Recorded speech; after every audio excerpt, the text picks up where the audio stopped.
CPNS, kamu pengen daftar CPNS 2025 tapi masih nungguin informasinya apakah dibuka atau tidak.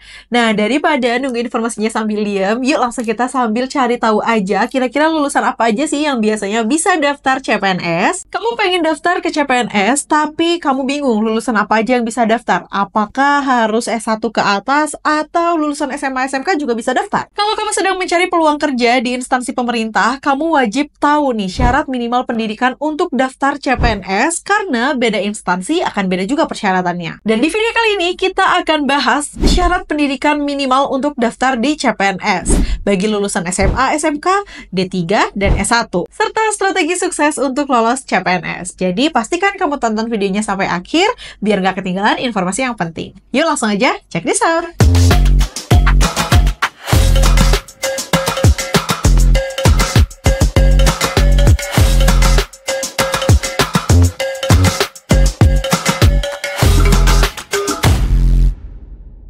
Setiap tahun kita tahu bahwa CPNS adalah salah satu seleksi masuk untuk menjadi seorang ASN yang diminati oleh seluruh warga Indonesia. Tentunya banyak orang yang berebut di sini ya teman-teman ketika tes gitu. Namun banyak yang mengira bahwa CPNS itu hanya untuk lulusan S1 ke atas. Padahal ada juga loh formasi untuk lulusan SMA atau SMK dan juga D3.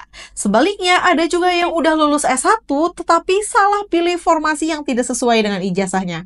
Bingung kan jadinya? Kalau kamu dari awal aja udah salah dan udah bingung memahami syarat pendidikan, kamu ke depannya akan kehilangan kesempatan emas untuk bisa bekerja menjadi seorang ASN. Jadi jangan sampai kamu mengalami hal ini. Kamu harus teliti membaca persyaratannya dan juga minimal lulusan untuk bisa bekerja sebagai seorang ASN. Dan di video kali ini kami akan bantu kamu untuk mengetahui semuanya. Yang pertama, pertanyaan yang sering muncul, siapa aja sih yang bisa daftar? Yang pertama adalah pastinya warga negara Indonesia ya teman-teman. Selain itu usia minimalnya 18 tahun dan usia maksimalnya adalah 35 tahun. Dan ini tergantung instansi dan jabatan tertentu. Jadi ketika teman-teman daftar dilihat juga instansinya apa, jabatannya apa, dan kualifikasinya juga apa. Kemudian selanjutnya adalah tidak pernah terlibat tindak pidana. Artinya teman-teman harus melaporkan surat keterangan SKCK ya, biasanya apabila diperlukan. Selain itu teman-teman juga harus sehat jasmani dan rohani. Dan yang terakhir bersedia ditempatkan di seluruh wilayah Indonesia. Kemudian pertanyaan kedua adalah pendidikannya minimal lulusan apa ya? Yang pertama, lulusan SMA dan SMK bisa daftar CPNS. Bisa banget. Beberapa instansi masih membuka lowongan CPNS untuk teman-teman lulusan SMA dan juga SMK, terutama di formasi seperti penjaga tahanan, ini di Kementerian Kemenkumham. Kemudian ada juga petugas imigrasi, ini adanya di Kemenkumham juga. Ada juga Satpol PP di daerah tertentu. Dan yang terakhir ada petugas keamanan dan juga administrasi di beberapa instansi daerah. Yang kedua, apakah lulusan D3 bisa daftar? Bisa juga dong. CPNS juga membuka lowongan bagi teman-teman yang lulusan D3 atau Diploma 3 di berbagai sektor. Nah, biasanya ada dibuka di teknisi medis dan juga perawat seperti di Kemenkes, di RSUD, atau di BPOM. Kemudian ada juga peranata komputer. Ini biasanya dibuka di Kementerian BSSN, BPK, Kemenkominfo, dan juga Pemda. Dan yang terakhir ada analis kepegawaian. Biasanya ini dibuka di BKN dan juga BKD daerah. Yang ketiga untuk jurusan D4 atau S1, ini banyak dibutuhkan. Jadi, sebagian besar formasi CPNS itu ditujukan untuk teman-teman yang lulusan D3 atau S1.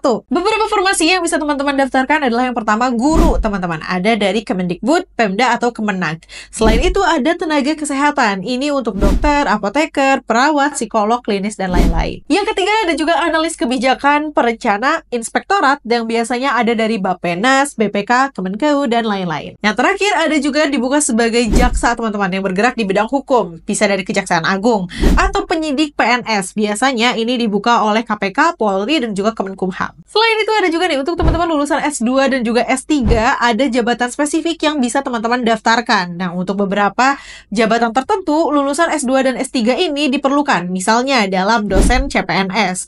Ini biasanya di Kemendikbudristek, Universitas Negeri, atau Kemenag. Yang kedua, teman-teman juga bisa menjadi peneliti ahli di BRIN. Dan yang terakhir, kamu juga bisa menjadi dokter spesialis di Kemenkes dan juga rumah sakit pemerintah. Jadi sekarang teman-teman tahu ya bahwa baik lulusan SMA, SMK, D3, D4, S1, atau S2 dan juga S3 masih memiliki kesempatan untuk berebut kursi di CPNS nanti. Nah, sekarang teman-teman udah tahu bahwa ada sedikit sedikit secercah harapan gitu ya untuk menjadi seorang ASN. Dan sekarang apa sih yang harus teman-teman persiapkan? Yang pertama adalah cek formasi sesuai jurusanmu. Jadi jangan sampai teman-teman itu salah mendaftarkan formasi yang tidak sesuai atau tidak linear dengan latar belakang pendidikan teman-teman. Untuk itu, teman-teman perlu untuk memantau terus situs resmi SSCASN untuk melihat instansi mana yang membuka lowongan sesuai dengan ijazah teman-teman. Nah, semisal teman-teman sudah selesai menentukan jabatan yang ingin teman-teman lamar, teman-teman bisa langsung melanjutkan ke latihan soal. Di sini teman-teman bisa mulai untuk latihan SKD. Yang mana SKD ini terdiri dari TWK atau tes wawasan kebangsaan, TIU, tes intelijensi umum, atau TKP, tes karakteristik pribadi. Nah, di sini teman-teman perlu untuk mempelajari berbagai pola soal dan juga cara menjawabnya dengan cepat.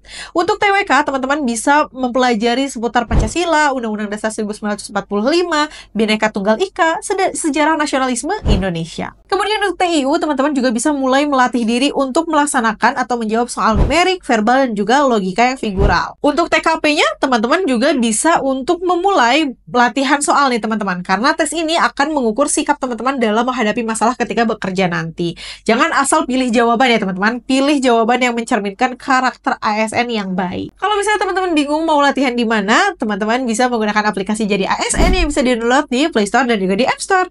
Di sana teman-teman akan mendapatkan latihan soal dan juga simulasi lengkap dengan pembahasannya yang komprehensif. Selain itu, terdapat juga materi sesuai dengan jurusan yang teman-teman minati. Selain itu, ada juga nih sesi live class yang dibimbing oleh tutor yang profesional. Gimana? Menarik kan? Yuk langsung aja download aplikasi Jadi ASN sekarang juga. Terima kasih sudah menonton video ini. Jangan lupa untuk klik like, komen, share, subscribe, dan nyalakan lonceng notifikasi biar kamu gak ketinggalan informasi menarik dan penting lainnya seputar dunia ASN. Sampai jumpa di video berikutnya. Mau jadi ASN dan lulus seleksi CPNS 2025 dengan skor tinggi? Persiapkan dirimu dengan Smartbook Jadi ASN. Apa yang kamu dapatkan di Smartbook Jadi ASN? Yang pertama, latihan soal CSKD yaitu terisi dari TWK, TIU, dan TKP yang sudah sesuai standar BKN. Lalu pembahasannya dengan QR, teman-teman. Jadi kamu bisa mendapatkan pembahasan teks dan pembahasan video. Lalu, kamu akan mendapatkan juga materi yang sangat-sangat lengkap di buku ini. Jadi, jangan tunda lagi, pastikan kamu lebih unggul dari pesaingmu. Beli Smartbook Jadi ASN ini di link di bawah ataupun di e-commerce kesayangan Anda. Dan jangan lupa untuk download aplikasi Jadi ASN di Play Store dan di App Store. Dan kunjungi juga web app kami di link di bawah ini. Terima kasih, dan jangan lupa untuk latihan bersama Jadi ASN.